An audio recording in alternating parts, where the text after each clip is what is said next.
Hello everyone, welcome back to another Watchin. Today we're going to do a quick box opening of my watchgang Black membership watch for June. Before we get to that, we'll do a quick wrist check and you'll see that I am wearing one of my Spinnaker Bradners. I actually have two versions of this watch and love them both, but this one with the red strap gets the most wrist time. You can have the Bradner off of their site for about $285. But if you're interested in any Spinnaker, make sure you click through my link below, use the promo code, save yourself a little bit of money. I also have promo codes for Aviate and Ballast. And if you're interested in signing up for Watchgang, if you click through, you'll get some wheel spin credit, and so will I. Also, if you're into old cars, make sure you check out my other channel, Mileage Unknown. Me and my brother are always working on some old stuff. Now, if you guys aren't familiar with Watchgang, it's a monthly watch subscription company. The only tier that I still subscribe to is the Black tier, which is the $99 a month tier. I've had a lot of fun at this tier level and gotten some pretty cool pieces. Axwell. This is one I definitely haven't heard of, and I really haven't been on Watchgang's Facebook for a while, so I'm not sure what this looks like. I haven't seen anyone else with an Axwell, so as I drop the warranty card out, let's take a look here. Axwell. I like how deep the actual face of the watch looks. It looks really deep in person from what I can see. Now it looks like we've got a combination brushed and polished case. Let's see here. This is the AXWAW103-1 Axwell. I'm sure there's an actual name for it, which I will have to do some research on. So we've got a Swiss Ronda quartz movement, I'm assuming there.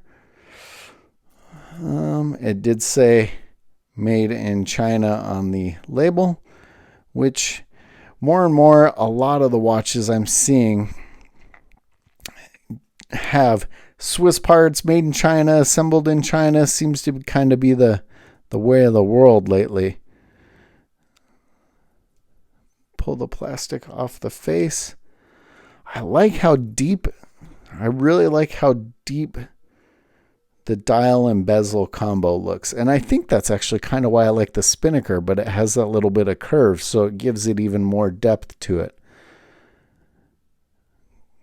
I don't know how I feel about the bright yellow GMT hand, but it does give it a little bit of other color and dimension. Second hand looks like it's lining up pretty good. At least I'm looking through the camera. Pretty nice action on the rotating bezel. I will have to do some research on this one and find out a little bit more about the company.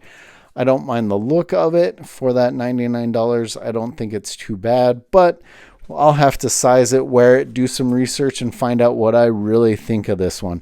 Actually, let me go ahead and pull off my Spinnaker and throw it on wrist so we can see what it looks like on my roughly 7-inch wrist.